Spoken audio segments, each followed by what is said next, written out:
ఇక వరంగల్ కాంగ్రెస్ నేతల మధ్య విభేదాలపై హైకమాండ్ దృష్టి పెట్టింది. కొండా దంపతులు ఒకవైపు, మిగతా నాయకులు మరోవైపు అన్నట్టు అక్కడ పరిస్థితి మారిపోయింది. ఈ నేపథ్యంలో హైదరాబాద్ కు వచ్చిన ఏఐసీసీ ఇన్ఛార్జ్ మీనాక్షి నటరాజన్ వరంగల్ నాయకులతో సమావేశమయ్యారు.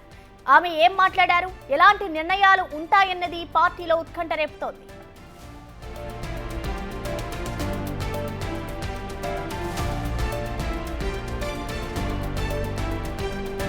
వరంగల్ కాంగ్రెస్ నేతల మధ్య విభేదాలపై ఇటు హైకమాండ్ అయితే దృష్టి పెట్టింది. కొండా దంపతులు ఒకవైపు, మిగతా నాయకులు మరోవైపు అన్నట్టుగా కూడా అక్కడ పరిస్థితి మారిపోయింది. మళ్ళీ ఇవాళ 2 గంటలకు కూడా సమావేశం ఉండబోతోంది. ఇటు వరంగల్ నేతల మధ్య కూడా భేదాభిప్రాయాల నేపథ్యంలో ఇటు మీనాక్షి నటరాజన్ వాటన్నిటినీ కూడా ఒక సంకేత కుదిర్చేందుకు కూడా ఇటు ఇవాళ వరంగల్ కు చేరుకున్నారు. ఇటు మీనాక్షి నటరాజన్ అయితే సమావేశాన్ని నిర్వహిస్తూ ఉన్నారు. ఈ నేపథ్యంలోనే ఇటు హైదరాబాద్ కు ఏఐసీసీ ఇన్ఛార్జ్ మీనాక్షి నటరాజన్ వచ్చారు. అయితే ఇటు వరంగల్ నాయకులతో ఆమె సమావేశమయ్యారు. ఆమె ఏం మాట్లాడారు, ఎలాంటి నిర్ణయాలు ఉంటాయన్నది కూడా ఇప్పుడు పార్టీలో ఒక ఉత్కంఠ రేపుతోంది.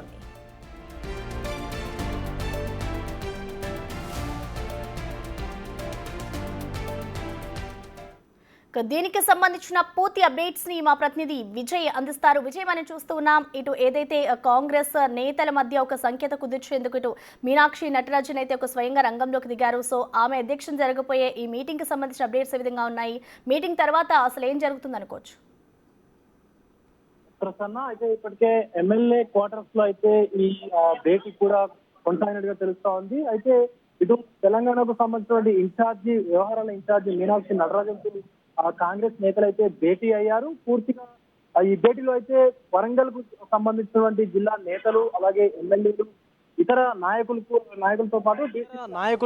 నాయకులతో పాటు డిసిసి అధ్యక్షురాలు కూడా ఈ మీటింగ్ లో అయితే పాల్గొన్నది. అయితే మనం ఒకసారి చూసుకున్నట్లయితే నాయిని రాజేందర్, డిసిసి అధ్యక్షుడు నాయిని రాజేందర్ రెడ్డి, అలాగే ఎమ్మెల్యేలు కడియం శ్రీహరి, గండ్ర సత్యనారాయణ, కేఆర్ నాగరాజు, ఎమ్మెల్సీ బసవరాజు సారయ్య, అలాగే కార్పొరేషన్ చైర్మన్ వెంకటరామరెడ్డితో సహా కాంగ్రెస్ నేత అయినటువంటి ఎర్రబెల్లి స్వర్ణ కూడా ఈ భేటీలో పాల్గొన్నట్టుగా తెలుస్తూ ఉంది. అయితే ఎవరైతే కొండా ఫ్యామిలీకి సంబంధించి, కొండా సురేఖ ఫ్యామిలీకి సంబంధించి పూర్తిగా ఆమె ఫ్యామిలీ పైన కొన్ని ఆరోపణలు చేస్తూ కూడా కంప్లైంట్స్ చేసేందుకు, ఫిర్యాదులు చేసేందుకు కూడా ఈ ఉమ్మడి వరంగల్ నేతలందరూ కూడా ఎమ్మెల్యే క్వార్టర్స్లో ఏఐసీసీకి సంబంధించినటువంటి నాయకురాలు, తెలంగాణ వ్యవహారాల ఇన్ఛార్జ్ అయినటువంటి మీనాక్షి నటరాజన్ కూడా కలిసినట్టుగా తెలుస్తూ ఉంది. పూర్తిగా పార్టీలో ఉన్నటువంటి లోటుపాట్లన్నింటినీ కూడా సరిచేసుకుంటూ అందరినీ కూడా ఏకతాటిపైన నడిపించేందుకు పార్టీకి సంబంధించినటువంటి అందరి నాయకులని, ఆ పార్టీ